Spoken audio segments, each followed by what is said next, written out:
All right, we're going to talk about simplifying radicals. So first off, we're going to be mainly dealing with square roots. And a square root undoes a square. So if I have 1 squared, I get 1. Well, the square root of 1 is going to be 1. Okay, square root of 2 is 4. Or sorry, this 2 squared is 4. Square root of 2, or square root of 4. 4 is 2. Sorry, guys, can't talk today. So we're kind of seeing a pattern here. A square root is undoing a square, okay? So let's talk about the parts of the radical really quick. Okay, we have this right here, which is that's a terrible. All right, that is what we call our square root symbol, or a radical symbol in this case. Anything underneath that symbol is what we call a radicand. And then if we have a number over the hook, it is called the index. Now, if we don't have a number written there, then we're going to assume their index is 2. So that makes up every part of the radical. And any number in front of the radical, just like with a variable, is called a coefficient. All right, so we're going to look at the square root of 24. So in order to do this, let's look at what are multiples of 24. Okay. Well, we know 2 and 12, right? 2 times 12 gives me 24. 3 and 4. Or sorry, 3 and 8.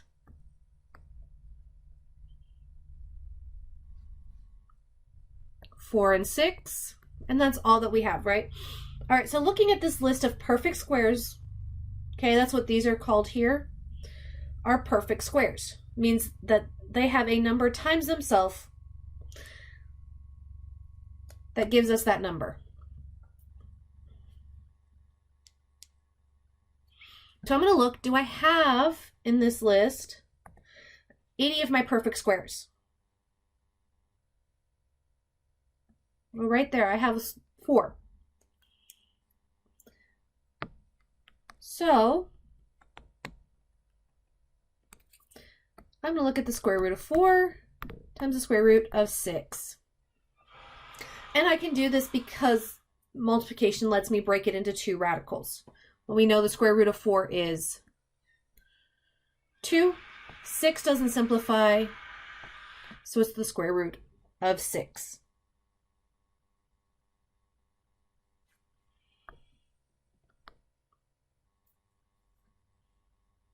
Okay. All right, so let's look at another one. Let's look at the square root of 32. So I'm going to list out factors of 32. Things that multiply together to give me 32. Well, we know 2 will, because it's an even number. So 2 and 16. 8 and 3 will. Or sorry, 8 and 4.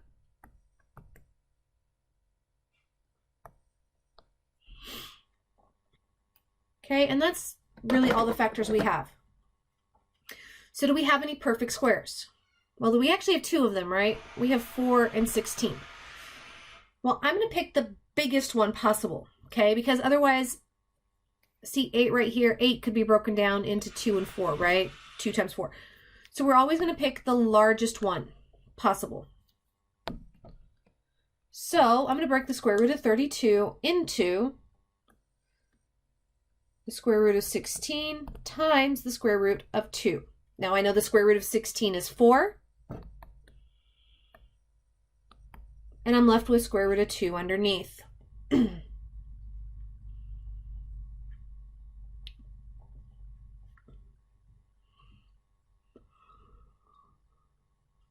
All right, we'll go ahead and do another one. So 400. So let's go ahead and go through the list of factors of 400. Well, I've got 2 and 200.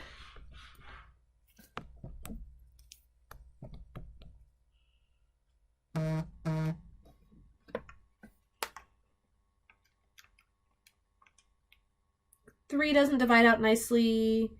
4 and 100.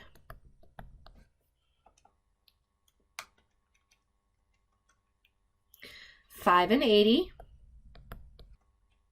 6 doesn't divide out nicely. 8 and 50. And 10 and 40. Okay, so I could probably go a little higher and find some other multiples, but I noticed here that I have 2 perfect squares right there. So I could say the square root of 4 times the square root of 100. They're both perfect squares. 4 and 100. So the square root of 4 is 2 times, okay, well, the square root of 100 is 10. 2 times 10 is 20. So I end up with, all right, so let's look at the square root of 17. What are factors of 17? Well, if I'm looking through this, I can't divide 17 by anything except for 1 in itself.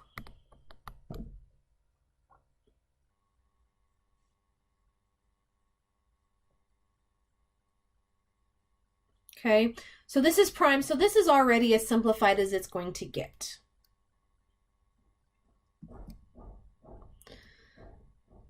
All right, we'll look at one last one. And this time we have a coefficient outside. So for the moment, I'm going to just leave that to the side. And let's find factors of 18. Well, we know we've got 2 and 9.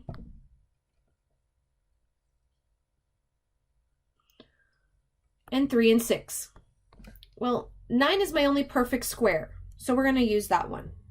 So I've got 4 times the square root of 3, or square root of 9, times square root of 2. Okay, we know the square root of 9 is 3. I'm left with square root of 2, so I'm going to do 4 times 3 now, because that 4 outside is multiplying, is 12 square root of 2.